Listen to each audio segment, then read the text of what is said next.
Right. I'll give everybody a second to get in. Let's get everything going here.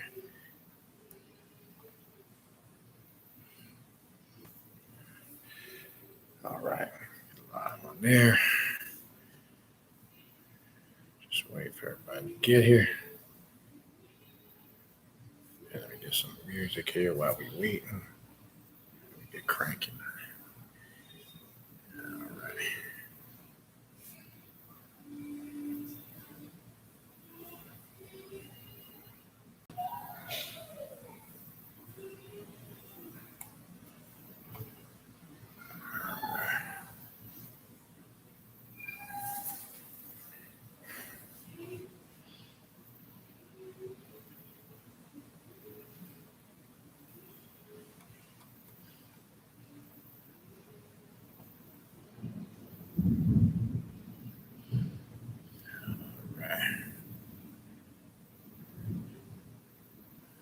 All right. Just give me a minute. We're going to get going in a sec.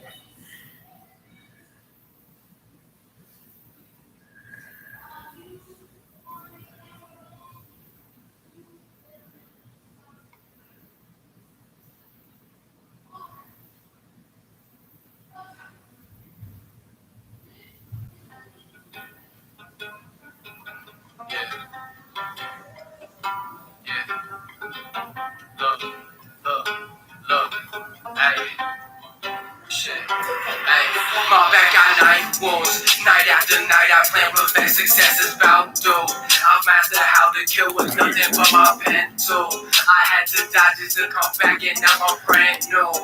Now I'm brand shit. My back got night wounds. Night after night I plan revenge. Success is bout to. I've mastered how to kill with nothing but my pen tool. I had to die just to come back and now I'm brand new. Oh, sorry about that.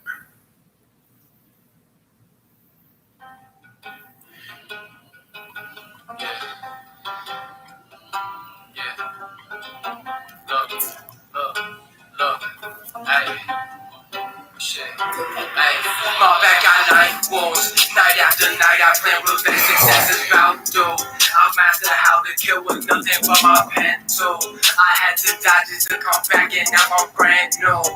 Now I'm brand shit. My back got night wounds. Night after night I plan revenge. Success is bout to. I've mastered how to kill with nothing but my pen tool. I had to die just to come back and now I'm brand new. Now I'm brand new. Fire in my soul, fire rising up. This is the heart of the dragon. Feeling the weight of my passion, lifting your energy up when I'm spazzing. I'm drowning inside of the madness. If I die, then I rise from the ashes. I'm drowning inside of the madness. If I die, then I rise from the ashes. For the rain, carpet, need blood spilled, cause the fame comes with a price. They run out of slicing like a knife. Every time I ride, kill them on sight. And there's nothing when I get up in my bag, cause the spirit got me in every trance. So I hit the flow and I don't think about it. Then I come about it with a different kind of all of them. Fill up with the energy that is really kind of from this entity. Straight royalty when I'm speaking. This is a demonic beacon. Straight inferno when I'm speaking. Welcome to Infernal Legion. Straight inferno when I'm speaking. Welcome to Infernal Legion. They say revenge is the dish best served cold. So I'm sharpening up my weapons, waiting out the storm, knowing that when the moment strikes it don't seem to fade.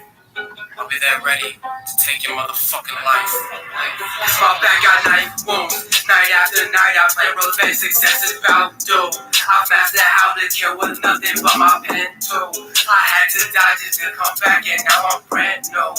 Now I'm brand new. My back got night wounds. Night after night I plan revenge. Success is bout to. I've mastered how to kill with nothing but my pen tool. I had to die just to come back. I'm brand new. Now I'm brand new. Straight royalty when I'm speaking. This is a demonic beacon. Straight inferno when I'm speaking. Welcome to Infernal Legion. Straight royalty when I'm speaking. All right, I'm starting in a minute. Straight inferno when I'm speaking. Welcome to Infernal Legion. My back got night wounds. Night after night I plan revenge. Success is bout to. I've mastered how to kill with nothing but my pen tool. I had to die just to come back and now I'm brand new. Shit. Hey, my back got night wounds. Night after night I plan revenge. Success is bout to. I mastered how to kill with nothing but my pen tool. I had to die just to come back and... All right, I'm going to play one more by this brother Donald James. And again, we're going to get the Hip Hop Occult Show back up this month. So I'm trying to feature some of these guys again to put them out there. But there's another one I want to play real quick, and then we'll go ahead and get started. All right. One second. Where is it?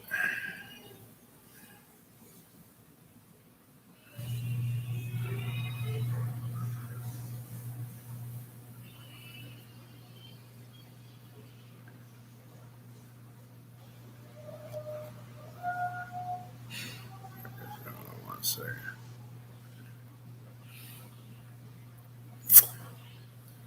This other track I want to play, and then we're going to go ahead and start.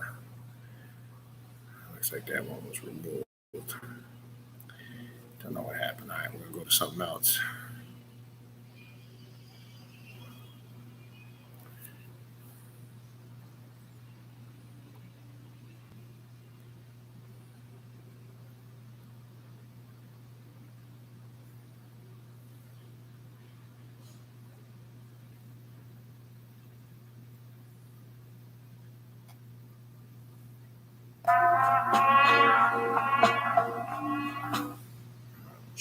Hold on. Almost got it. Hold on.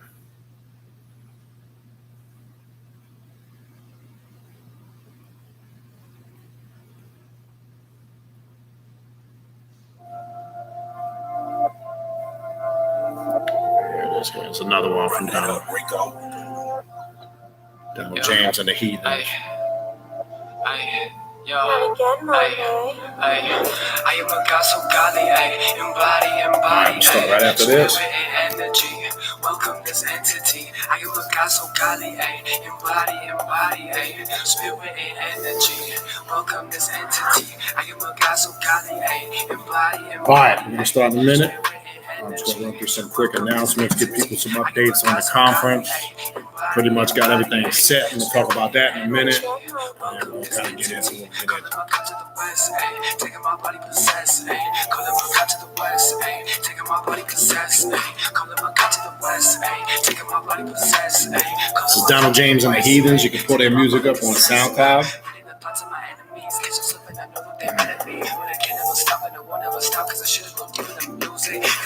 I love it. It ain't real, then I gotta just dub it. Everywhere when I'm living is hell, but I'm going so hard I won't fail. Boss up, get to flexing, working for a blessing, We'll start about 2 minutes. They mad, they press it, they reach it, they stretch it, I'm living like comfortably. Hella pounds to the breeze, hella pounds to the breeze. I am a god so godly, embody, spirit and energy. Welcome this entity. I am a god so godly, embody, spirit and energy. Welcome this entity. I am a god so godly, embody, spirit and energy. Welcome this entity. I am a god so godly, embody, spirit and energy. Welcome this entity.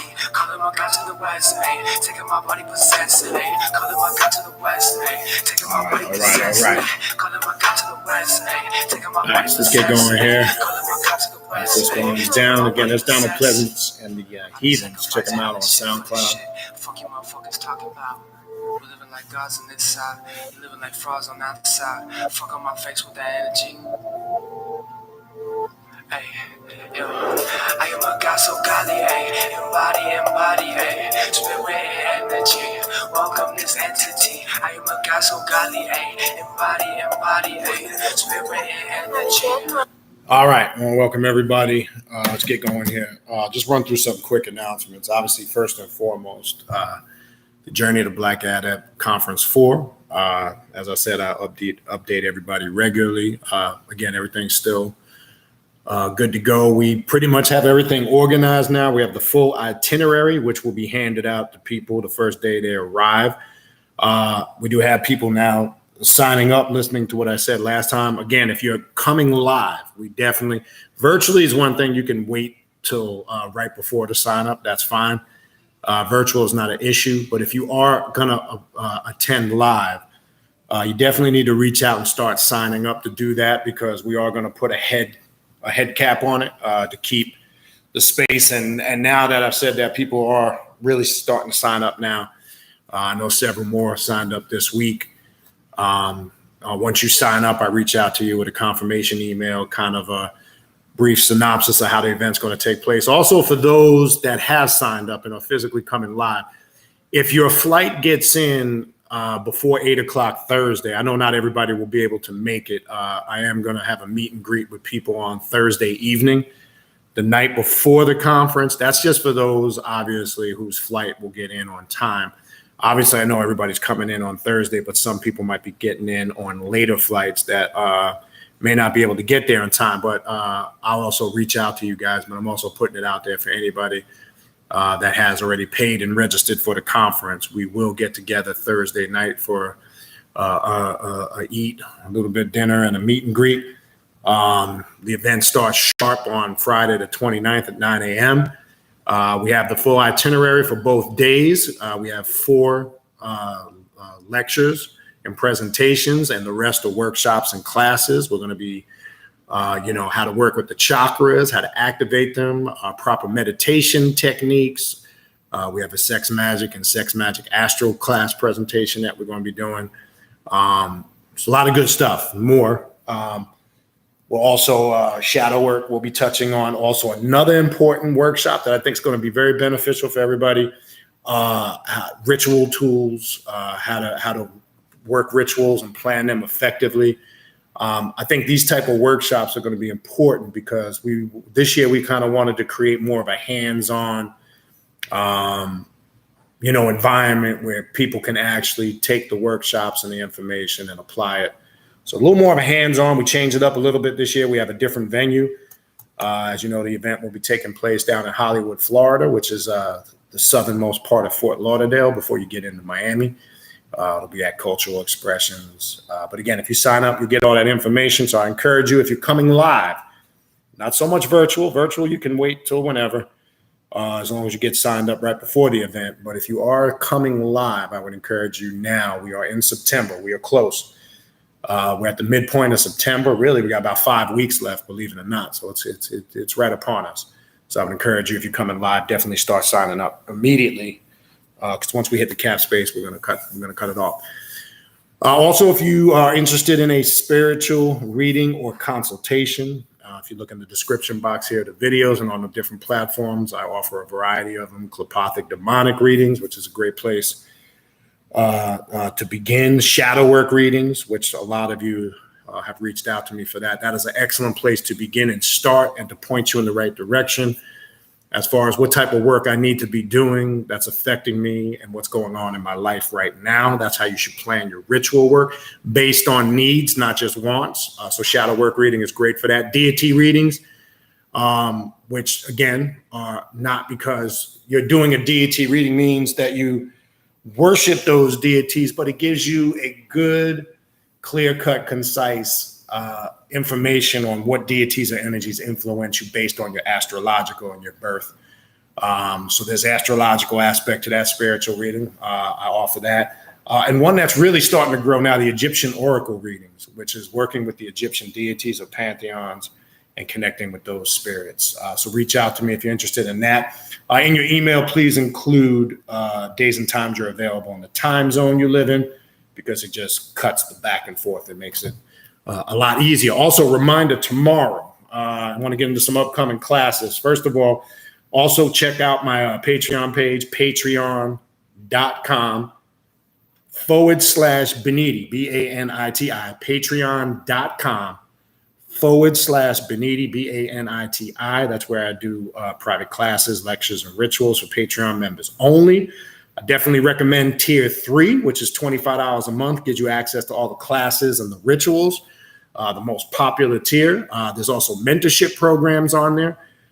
There's an Egyptian Hecker mentorship program. There's African witchcraft and sorcery mentorship program. And then obviously which embodies them all, the Red Magus mentorship program. But again, please only sign up for those if you have the time, effort, and energy to put in that work. I don't want to waste your time, and I don't want you to waste my time. So check out the Patreon page, patreon.com/Beniti, Baniti. Also check out the Primordial Chaos podcast, which you can locate on anchor.fm directly, anchor.fm. It's also on Spotify, Radio Public, Apple, Google, You can pretty much find it anywhere. I just uploaded another new episode earlier today. I try to put one up a week. The podcast I started a few weeks back. The content's starting to build up. It's a great thing if you want on the go, download, listen while you're in the gym, exercising in your car. It's kind of the reason why I designed it, and went back to adding that to the things that we do here at Primordial Chaos. So check that out, Primordial Chaos podcast. And then also last upcoming classes tomorrow. Reminder: we have the third installment of the Esoteric Occult Bible study class. We'll be touching on the seals of Solomon, the Goetia, the jinns, and how this connects, how this is rooted in the occultism of the Bible that's not talked about. The Esoteric Occult Bible study is doing just that, breaking down the esoterical aspects of what symbolically this represents. We go in depth in the origin and history of these books, show you where a lot of these books, what cultures prior to it they were grafted from. Okay. So we touch on all those things. We get into the symbolicism, metaphor, and we break down some of the fallacies that religion obviously has propagated through these myths and mythology. So I'd encourage anybody interested, you can sign up for that. That class is tomorrow. This is class number 3. It's an ongoing series.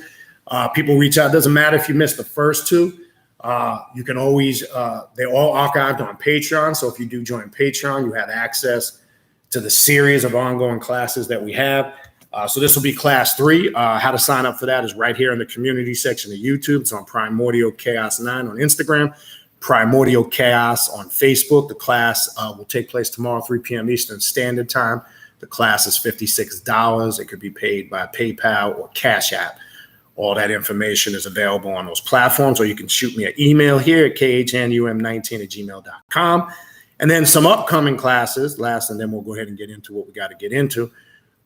We also have upcoming, the end of the month, only for Patreon members, we're doing a Santa Muerte ritual, the 7 aspects of power ritual, which will be Friday, September 24th at 8 p.m. Eastern Standard Time. That's for Patreon members only. If you're a member of Tier 3, you have access to that ritual. That will take place on Friday, September 24th.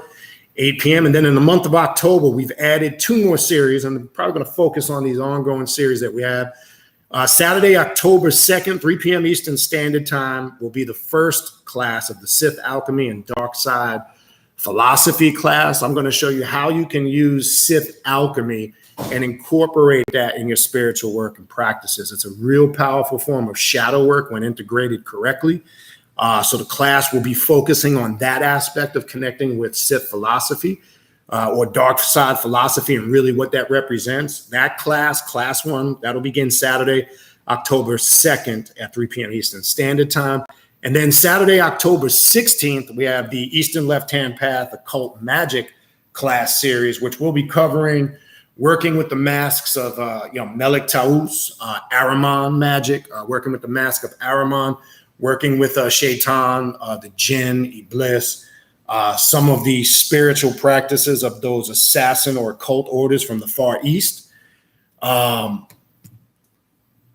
Basically, Eastern occult, left-hand path mysticism will be incorporated. That'll be a long, ongoing series because there's a lot of information to cover in those classes. And then, obviously, as you know, at the end of the month, we have the Journey of the Black Adept Conference. All right?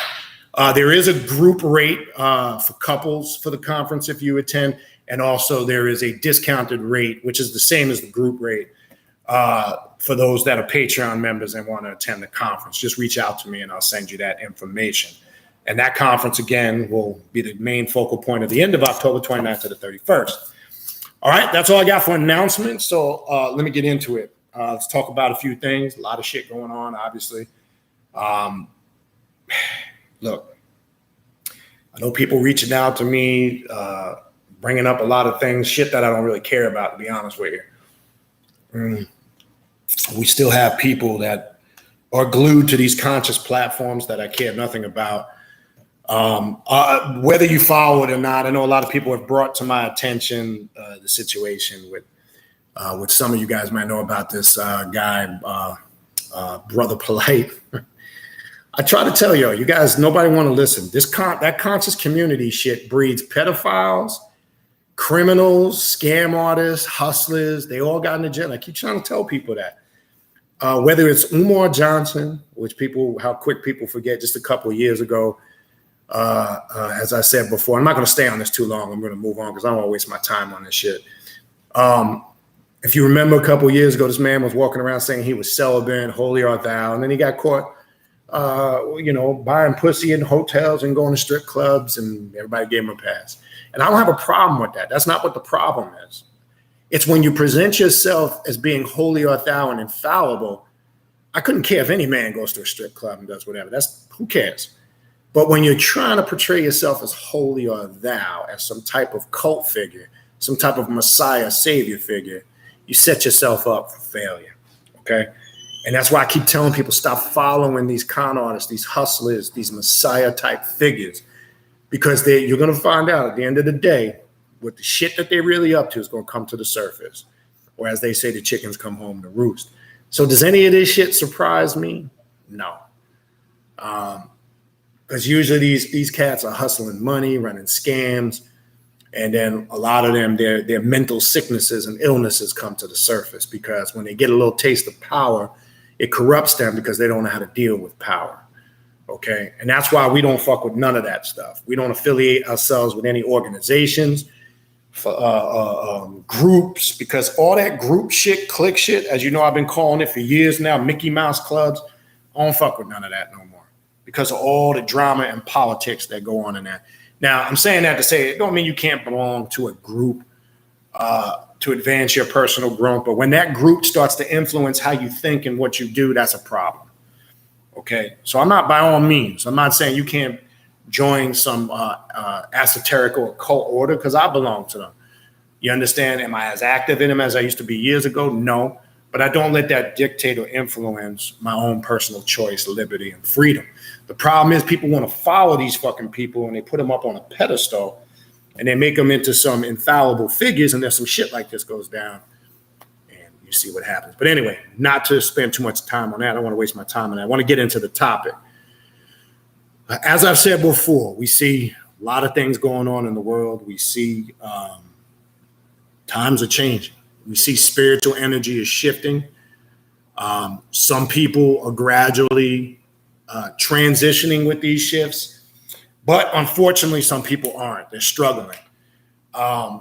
When you have such heightened spiritual energy out there in the ethers, as they say, one of two things can happen. If you are doing the work, disciplining yourself through your ritual work, your meditations, and your studies, you will change and you will transition along with how nature is evolving and changing, right? We always talk about the microcosm and the macrocosm and all those things.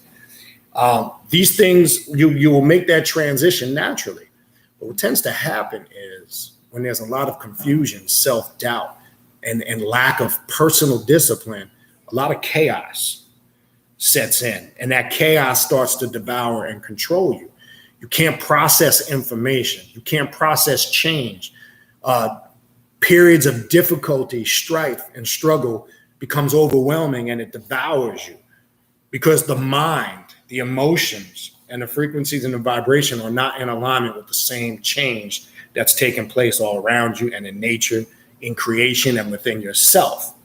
All right, so that's why I chose this topic, because a lot of it is connected to how we work with the tree of death and with something called the 20 coils of Apophis that probably most people are not familiar with, okay? As you know, the shit I talk about, I don't talk about a lot of mainstream stuff because there's a lot of mainstream garbage that's out there, some good, some bad. And it's not that what I'm talking about isn't accessible and you can't find it. I give you my sources, right? I don't ever come on here in front like I'm coming up or hiding something from you. I always encourage you to do your further research. But what I'm saying is a lot of people talking about a lot of bullshit and nonsense that's pointless, all right? As I said before, a lot of these platforms have become avenues and venues for gossip and slander, right? Where it's not focusing on the spiritual work and the growth. Because, see, that's all part of the plan and the distraction. And that's why I don't encourage you guys to get involved in that shit. I don't mean you can't keep abreast on, but don't get emotionally involved in that stuff. Because what that does is take you away from your work, from what you're doing, though there's people making statements, yes, the world is in a serious shift of turmoil and chaos. Obviously, there's a lot of change going on, but everybody looks at it and perceives it differently. I'm not looking at just the how people are defining the negative aspect of it, of turmoil and chaos, because in that turmoil and chaos, there's a lot of growth. There's a lot of development and change. You just got to have the ability to see it, to work with it, master it. Because if you just look at it, how they're presenting it on the surface through news, through media, through social media platforms, it all appears to be gloom and doom. Whether it's the pandemic, whether it's racism, whether it's political injustice, whether it's cataclysmic weather events. I mean, I can go on and on and on. You see this. And if you go back to, and I was talking about a lot of this shit before there was even YouTube, but if you go back to some of the first videos I did when I came on YouTube several years back, I tried to tell you what we're dealing with now is upon us, okay? That these changes, that these events, we're going to bring us to a point where we're going to be faced with critical decisions. And as I said on the last one, what are you doing to prepare, right? Are you prepared, say, for a food shortage? Are you prepared, let's just say, you got to always think, are you prepared for a catastrophic event? Can you grow your own food? Can you take care of yourself for a while if there was no power for X amount of time? So we don't think about that stuff until it actually happens. Now, hopefully it don't directly happen to us in a long-term effect, but with the way things are going right now and the way nature is retaliating, there's good probabilities that can happen. So we got to start thinking along the lines, what can we do to be ready and prepared and stop getting sidetracked with all this nonsense and all these distractions. I can guarantee you, if you are connected to your spirit work, to the demons, the gods, the goddesses, and the archetypes, and you are working in unison and connected to that vibrational frequency and energy that they represent, I guarantee you doors and paths will open for you. Trust me when I tell you, okay? Trust me when I tell you, those doors and paths will open for you. Not that you just sit back and you don't have to do anything, but the opportunities will be there for you to seize and take control. And that's what this path is about.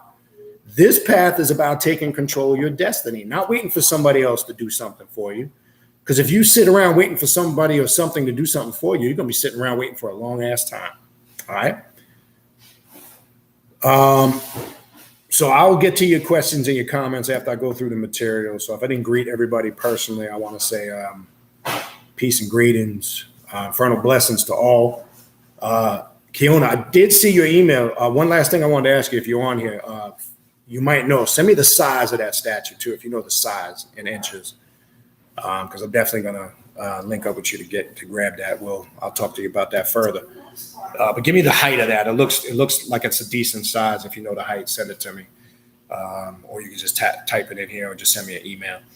All right, so let's start talking about the internal chaos and how that internal chaos reflects on the outside of us and how it connects to all aspects of our life. So I'm going to continue going through a work that I mentioned last week called Wrathful Chaos, which I know is probably out of print. I think A Books, a couple of published companies are offering a ridiculous price for it. And as I said before, people don't fall for that because they'll really try to rip you off price-wise. You can find part of it, I believe, on Scribd, SCRIBD.com. I don't believe it's the whole book, though, but you can find a good portion of it in a PDF file on Scribd. But again, I haven't checked in a while. I'm almost certain it's still out of print, but it's Wrathful Chaos, the 5 books of Satanic Philosophy by Ariok is the author. I've been going in and out of this book for the last few years, on and off. As I said, this working here is it's not light work in the sense it does tackle a lot of very intense mental aspects of the path and I say this disclaimer to just, not to warn people at being frightened, but it's not light work in the sense if you're not in sound mind and sound body, just be cautious how you approach with it, because it tackles a lot of tough avenues, including aspects of suicide, which is got to be careful how you talk about that. And as I said before on the last class, if you're working with any spirits, because I have people reach out to me, if you're working with any spirits that you believe in your mind are convincing you to commit suicide, I wouldn't suggest you work with those spirits, because that you're not working with anything that's productive for your growth. That's not something we advocate on this path, suggest, or promote. So the book tackles those aspects. Unfortunately, it is a thing that exists. And I've talked about this in the past. A lot of people suffer from that. I've lost people. I lost actually my best childhood friend growing up, who obviously I did not realize till after he took his own life, was going through some serious things on an internal level that nobody knew about. And that's the crazy thing about that. And as I said many times before, and I'm going to say it again, sometimes just a simple checking in on people to see how they're doing and being sincere about it. How's everything going? You know, sometimes people need that avenue just to open up and talk. We don't realize how something so simple but yet effective could save somebody's life, because you're going to find most people that are struggling with thoughts of suicide or committing suicide usually are going through an intense internal struggle within of what they're dealing with. And again, not to create a somber, I don't want to stay on it too long, but there's a reality that exists. And I'm sure there's probably plenty of people on here, plenty of people that are going to see this video have either been directly or indirectly affected by this. It's a reality. It exists. So the book really gets into a lot of intense aspects. But what I want to talk about and break down in here, there is a section on the 20 coils of Apophis. Now, Apophis is another term. It's the Greek term for Apep. Who was Apep in ancient Egypt? I've talked about this many times. Apep represented that chaos, right? As we know the story, I was talking a little bit about this earlier today on the podcast. Apep or Apophis represents that chaos that Ra so struggled to destroy because his approach was completely wrong. You cannot destroy energy. You can only manipulate it. And in that manipulation, you can turn it into a form of energy for your beneficial favor. That's really, really in a nutshell what black magic is, right? So Set had the ability to educate his father Ra and show him what you're doing is wrong. It's not about destroying chaos. It's about making order out of it, because all things emerge from primordial chaos.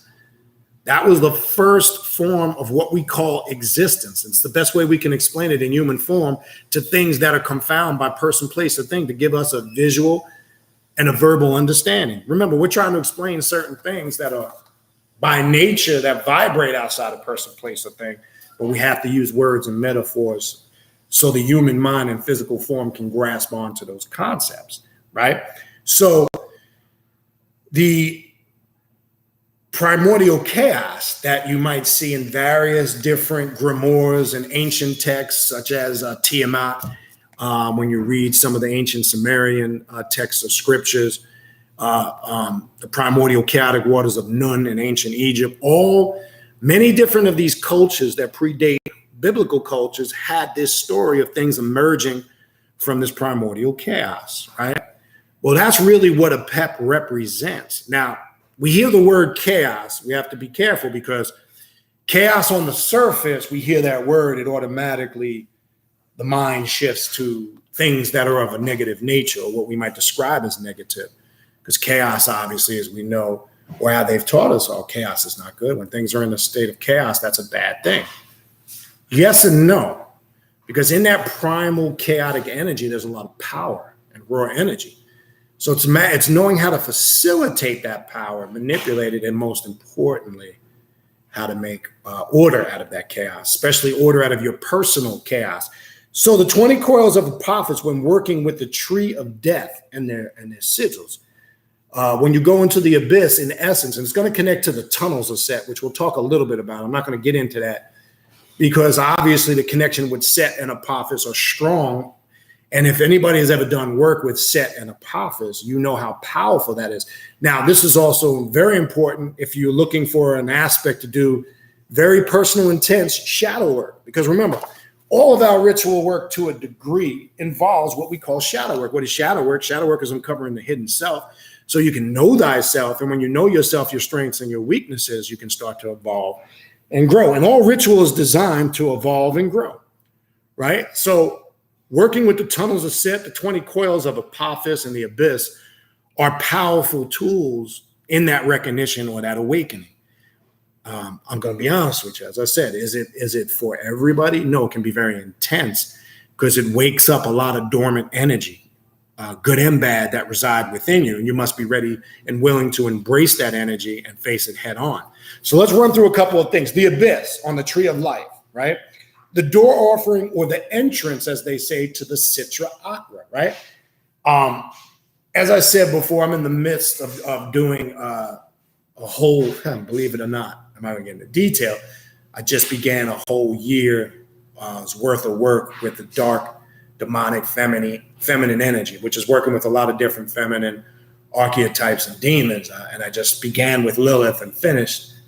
And as you know, there's a strong connection with Lilith on the Sitra Akra, or the doorway or the entrance into that Sitra Akra, void or abyss, because Lilith is the one that guides you through that. As we look on this, on the clipothic tree, we see the facilitators are Samael, Lucifer and Lilith, right? Because Lilith is the one, when she sees the initiate has made the intent and put that energy out there and is ready and open and receptive to go through the abyss, that's when the change starts to happen. What does it mean to go through the abyss or go through the opening of the Sitra, go through the Sitra Akra? That abyss is a representation of the deep inner aspects of your subconscious mind, where there's no restrictions, no limitation. Anything that you can think of or anything that can be manifested or created exists there, and you create it by the power of your mind. No matter how bizarre your dreams are, your experiences, your spiritual visions that you've received, even though, again, we have to be careful not to enforce them on others because it is subjective. But in this abyss, in this void, are where the many subjective universes exist that you created in your subconscious mind. Okay.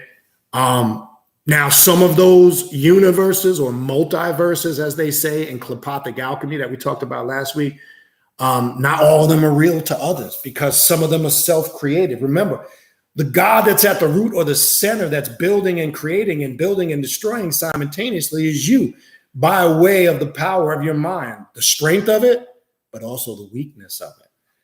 Because in that weakness of your mind, right, where some of those fears and doubts and anxieties emerge, that's where shadow work now comes in that you must address so you can overcome them, so you can keep progressing and tapping in to again, to use a simplistic term, your spiritual personal powers. Again, this part of the path is very mental. It's like I say, and the reason, the beauty of it with the connection of Apophis or Apep and Set in Egypt, as I said before, when you work with this aspect or Egyptian Heka, it's very mental in nature. There's not a lot of tangibles. The magic altar is your mind, right? That's the altar, the only altar you need. You have to have the ability in your mind visually, just by the power of the mind, you can create a whole ritual. The visual of the altar. You don't even need an altar. Just say if you did, but everything is mental. Now, remember, I've always said this, when you're creating your physical altars, it shouldn't just be a mundane thing. I'm all for both because the representation of your physical altars and the objective should be how you are connected subjectively on the subjective realms. So creating physical altars should be very personal. They should have a very deep significance on a personal level to you. It's not about copying or mimicking somebody else's altars. You should have your own personal touch on it, because when you sit in front of that altar, or when you work in your ritual or spiritual chamber or whatever sacred space you have set aside for your work, you should literally feel like you're stepping into a parallel universe, literally. Okay? I know when I step into my chamber room, it's like I'm leaving this mundane world. I literally feel like I've entered a whole new existence. Now, that didn't happen overnight, okay? That didn't happen in a couple of weeks. I've built myself up to this point over a period of years. It's work. And people have to also exercise discipline and patience, because I find some people on the path want everything like this, snap, crackle, pop. They want to read a few books, or they're all over the place. They're doing this, they're doing that, but there's no true consistent growth. Okay. So it's a work in progress, but let's continue. We left off the Sitra Akra is also called as Dath, D-A-A-T-H, you might be filled with, or knowledge. On the tree of death, or Dath, is called Tehom, T-E-H-O-M, the great abyss. For Tehom is the other side of Dath, or the tree. The abyss is represented by the inverted black triangle in the center of the tree of death. And let me show you this, the tree of death with their sigils. Let me show you this little diagram, and this is why it's now remember, when you look at that right there, hopefully you can see that. Symbolically, when you look at this sigil, that would be the abyss, the inverted triangle going down. Now, as we know, if we take an inverting triangle going up, that would give us our 6-pointed star that we so falsely attribute to Judaism, which you find in the ancient Babylonian temples back in Samaria, which really represent the merging of the above and the below and the black and white sun. I'll get into that another time. But we see all the other sigils of these coils, which we're going to get into, are submerged around the abyss, with the abyss being in the center. All right. Now, how does this connect to the 20 coils of Apophis, right, or a pep? The removal of Gimel and Teth results in 30 total points, making up the tree of death rather than the typical 32. 11 of these paths are the major klepothic realms of existence. And we know what the major 11 are, right? Traditionally 10, as Damuel is part of Cathariel. And 20 of these being states of diminishing consciousness required to exist as part of the Sitra Akra. The 11 klepoth will be covered shortly. But here, let us concern ourselves with the 20 paths connecting them, usually called the tunnels of Set. So there's a connection with the 20 coils of Apophis and Set, because they are connected in essence to a degree. They're one and the same. Look, I can tell you this is very intense work for those who have some experience doing it. You really start to unlock certain aspects of your psyche that really, in a nutshell, you didn't know existed. Some of it obviously is psychological trauma that you need to address, which is critical and important. And look, all of us carry bullshit. Look, see, this is the one thing that I can't stand. You run into some of these people who claim to be spiritual to some level of degree and some path, and they act like they don't have no problems or no issues. I don't care how seasoned of a spiritualist you are. I don't care how much you think you know. We're all carrying some baggage and some bullshit that we need to address and deal with. I don't care if it's emotional shit. I don't care. I find in working with clients, a lot of people in this last year or two, I deal with a lot of people who have so much issues with their throat chakra, built up aggression, lack of expressing themselves, which builds up so much volatile, stagnated energy that creates serious emotional and mental blockages. A lot of it also is connected to understanding how those chakra systems work and how those things are all connected. These are things that one must address in order, because that old saying in Hermetic alchemy, know thyself and thou shalt know the gods, right? We have to understand, what does that statement mean? I like to use it. It's very simple to the point, but a lot of people ignore it because, like I say, people come on these spiritual paths and they want to start unlocking the energies with all these gods and goddesses and spirits and demons, but they haven't taken the time to do step one, shadow work, and covering the hidden self and knowing themselves, their strengths and their weaknesses. Because if you know yourself in and out, good and bad, strengths and weaknesses, only then can you truly know and understand the gods, because they are a representation. As I said many times before, people will always go, I get this all the time over the years. I can't tell you how many times I've lost count. I got this compulsion to work with Set, right? I'm just going to use that because we're talking about Set and Apophis, right? And I've said many times over the years, if you have this compulsion and natural instinct out of nowhere to start working with a specific archetype, spirit, or demon, usually look hard into what that spirit or archetype represents, and that's usually probably telling you all the time, I should say, not probably, whatever that deity or spirit represents, that's the area in your life that you need to work on. So if it's Set, and Set represents making order of chaos, you got a lot of chaotic shit going on in your life. What things about yourself do you need to destroy, cut, remove away? Because like I said, I was talking about this earlier on the podcast today. If you didn't hear it, okay, Set carries that pekibet knife, that scimitar, that knife of separation, just like Kali does, right? And Kali, as we know, represents death, right? Not death in a bad way of doom and gloom, right?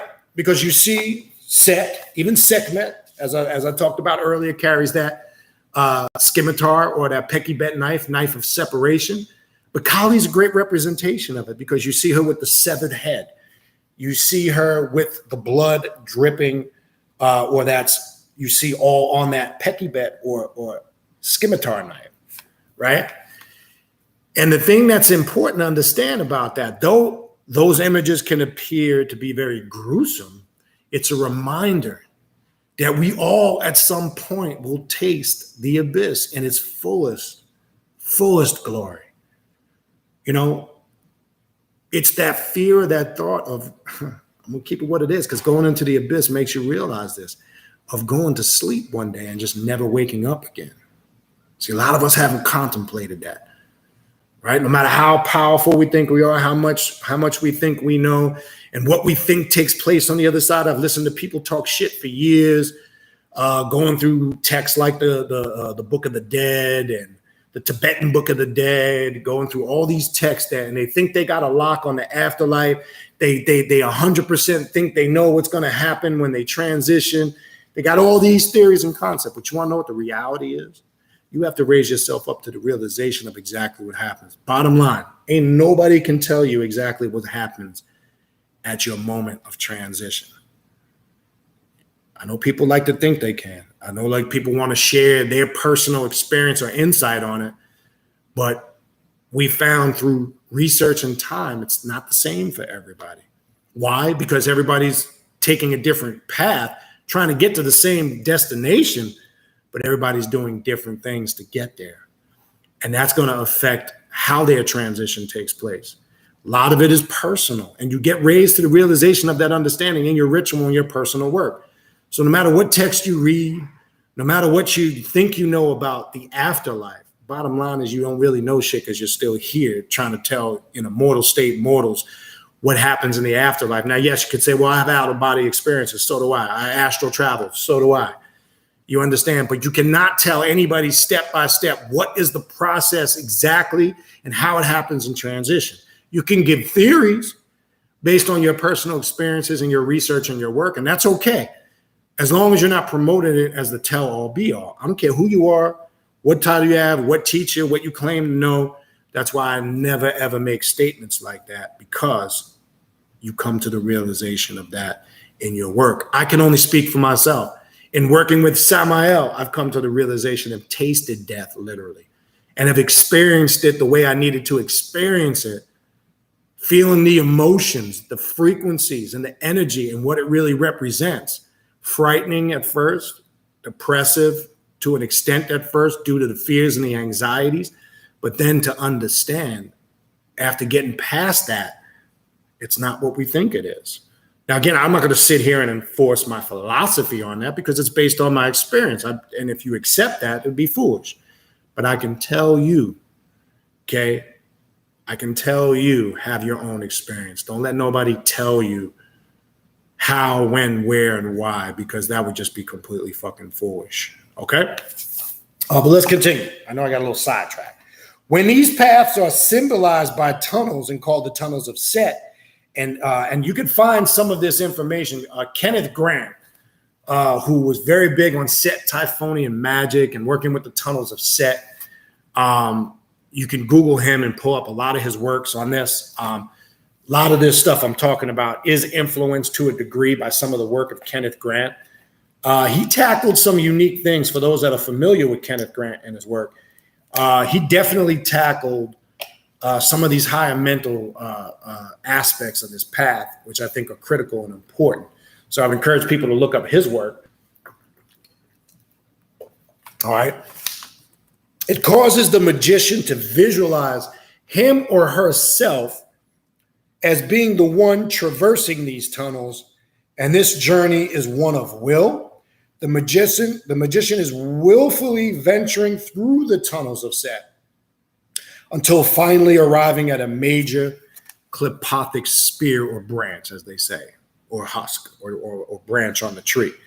This context works for some, but others may find more benefit from viewing these paths not as tunnels which you willingly explore, but as being the coils of a serpent from which you cannot escape. Now, one thing when we do Kundalini meditations, okay, when we do Kundalini raising, right, what this reminds me of, and I always encourage people, a lot of you guys who take the Patreon classes or the classes, the private classes, you know, I'm big on that Kundalini meditation by visualizing this coiled serpent at your root chakra. This is a great cleansing tool, rejuvenation tool. You should always do work to revitalize and recharge yourself after doing personal ritual work for others. Because remember, when tapping in and working with these energy spirits and demons and doing ritual work, there's a giving of your personal energy and there's a receiving of energy. Both can take a lot out of you. So people think receiving energy all the time is great. It is, but it can be very taxing and overwhelming, especially when mentally and emotionally you take an influx that you may at the moment have not been fully ready to receive. So it can create a very taxing and draining feeling, just as when you're giving something to something or somebody in work, right? So you should always do some type of grounding, energy cleansing work to recharge yourself from within. And the Kundalini meditation with the coiled serpent is a great work to connect to your personal inner abyss, which really recharges that central black sun that I always talk about over the years. And you visualize that coiled serpent at the bottom, you start with the root chakra at the base, and you work that coiled serpent up counterclockwise, slowly, and visualize the activation of each one of the representation of those chakras until you work it to the crown, and then you emit that energy, let it all filter out from the top of the crown of the head. And then again, after you filter out what needs to be filtered out, you draw that energy back in and back down, but now it's clear. However you visualize the color, it's personal, could be green, could be red. Sometimes people visualize it clear, but it'll come to you in your work. You visualize it coming back down, and then as you visualize it coming back down, the same way it appeared, it dissipates at the root, right? What that does is filter out a lot of those things you might have absorbed working, because a lot of this is all connected to the serpent or the Kundalini energy.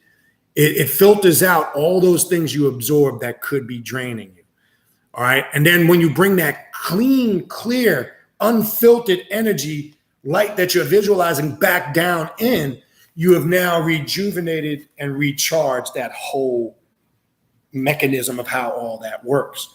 Because when this is all functioning right from the root to the crown, now really, as I said before, which I'm not going to get into all that now, there's 11 chakras, not 7, not 9, there's 11.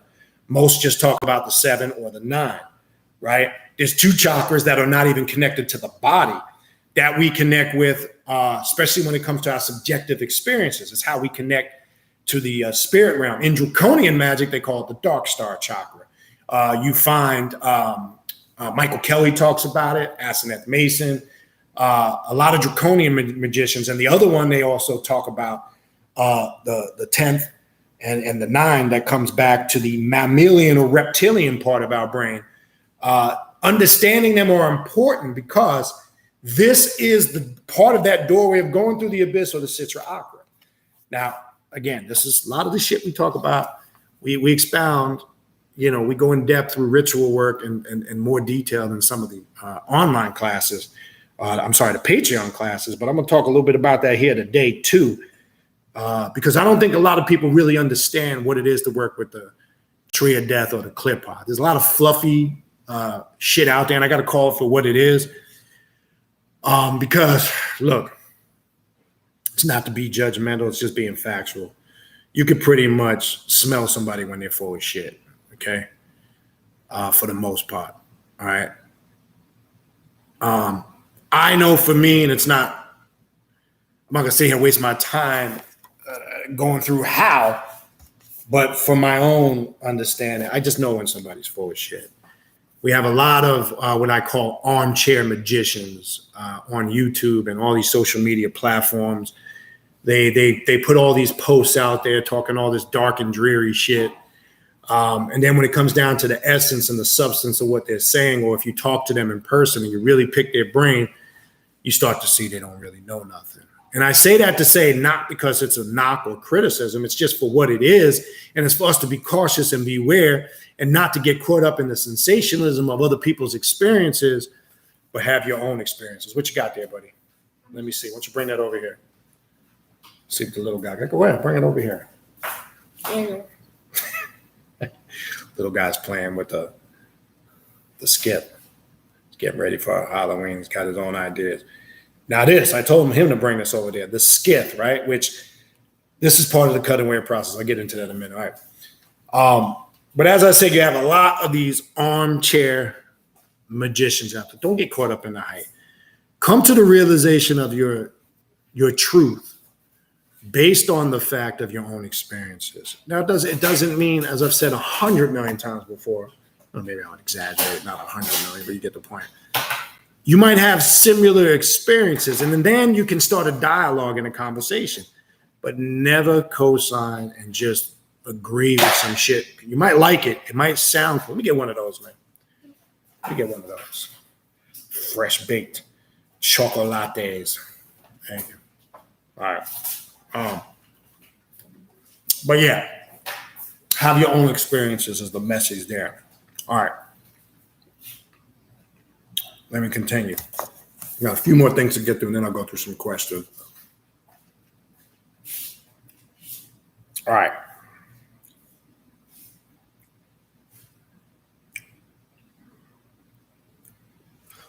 All right. So when these tunnels are visualized, it causes, let me go back over this. It causes the magician to visualize himself as being the one traversing these tunnels. And the journey is one of will. The magician is willfully venturing through the tunnels of Set after, this is where we left off, after arriving at a major clipothic spear. This context may work for some others, but others may find more benefit viewing these paths not as tunnels, but as we just said, the coils of the serpent, which you cannot escape. For within the coils of a serpent, there is no freedom to move and explore. This is the importance symbolically of what the coils of the serpent represent. Okay, but the serpent alone is in control of its prey's journey, which is only to death. Viewing the 20 minor paths of the clipoth as being coils of a serpent, in which part of the magician's demiurgic consciousness, because as I said before, the real demiurge exists in the subconscious of your mind. I'm not into all that religious philosophy. There's archons, and they can archons or archons, whatever the fuck people call them, and they can devour you and they come here to eat you up and destroy you. That's religion. If you believe that you're at the mercy through that concept that it's taught, then you can't be a god or a goddess. If you accept that ideology. I don't accept that ideology. People have asked me that for years. What's your thought on the demiurge and archons? And do you believe these archons are here to destroy us and control us? If you believe that in your mind and you allow it, hell yeah, they can. But I don't believe in none of that shit. Ain't no archons or none of that stuff in the demiurge can destroy me. I control the motherfucking demiurge, okay? I control what takes place there or what doesn't take place there. I'm the builder, the creator, and the destroyer. That's how that shit works. If you don't understand the reality, then you just ain't on that level, and that's okay. Because if you accept where you're still at the mercy of something or somebody, then you're no different than somebody who's waiting for some Messiah figure to come out of the sky, and you're going to be judged at the mercy and will of some supreme being. If you're good, you're going to hell. If you're bad, you're going. I'm sorry. If you're good, you're going to heaven. If you're bad, you're going to hell. That's bullshit. Okay. It's crazy. I don't believe in that concept. All right. Anyway. All right. So it continues on. So it's part of the magician's demiurgic consciousness must die results in a more prolific and dangerous experience, which ultimately results in Gnosis. What's Gnosis? Uncovering something hidden. What are you uncovering? The hidden aspect of yourself. You are all these things. This is why I say, for years, I used to say, you're just as much as God as you are the devil. And that was back in lesser schools where we weren't, back then where I wasn't really talking about a lot of this because I was still navigating through the path. These are just energies and forces of consciousness that reside within you. They're different aspects of your character and your nature. You just need to understand how to facilitate it. All this exists within you. You gotta understand how you unlock it and how you deal with it. All right. The 11 major klippas should be visualized as realms which the adept may explore, exalting individual will. How do we do that? Through what we call, there's an aspect of Set called the isolated consciousness of Set. Individuated consciousness is another term we use. You must be a self-thinker first. Now, here's a deep thing. This is where people get confused. All right. I'm trying to finish this one cookie. I'm sorry. This is where people get confused. A lot of paths talk about all things are connected. We are all one. You must be all one in nature. Love, light, and life. Be one with the universe. That way of thinking and that philosophy will get you nowhere. You're still a follower. You're a sheeple. You're a lamb headed to the slaughter. Because that means you have accepted and embraced that you are part of the experiment. Because how can you be connected to all that submerged in it? That means you can't control it. So the individuated or isolated consciousness of Set means I have separated myself from outside of that. Or as they say, I'm thinking or coming outside the box. And look at yourself now as a puppet master, like how a puppet master controls the strings of the puppets, or as a director who directs and controls the movie. Because now you are stepping outside of that concept of person, place, or thing that's all controlled in those boxes of person, place, or thing. And now you can see, in order to see how all things are connected, you must step outside of it. People say, I don't understand. How is that possible? How do you do that? That doesn't make sense. Well, it doesn't make sense if you still have an indoctrinated slave mindset. Okay? That's why it don't make sense. You got to raise yourself up.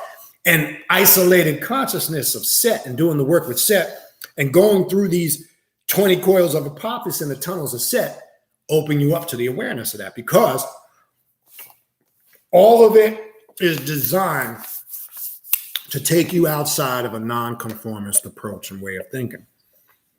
That's all the term left-hand path means. It just means left. Left to what? To left to what everybody calls right. It's just a term. It really don't mean nothing in essence. As I said many times before, that's why I don't really like to use those titles. I like to refer to it more as a path to self-mastery, but it's just a term people are familiar with. So we need to understand the approach on this, okay? So the Gnosis that you uncover is the hidden Gnosis of the self, the power of the mind and your personal spiritual power, which, by the way, a lot of us have underestimated and don't fully understand. All right? But the paths connecting them should be perceived as something done to the magician rather than as something the magician dominates through exploration, exaltation of sinister will. I'll say that again. But, I want to read that again. But the paths connecting them should be perceived as something done to the magician rather than as something the magician dominates through.